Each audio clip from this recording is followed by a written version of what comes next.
สุขให้ได้กับสิ่งเล็กๆรอบๆตัวเรา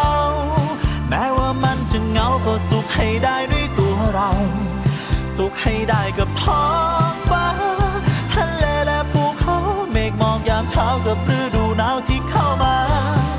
สุขให้ได้กับร้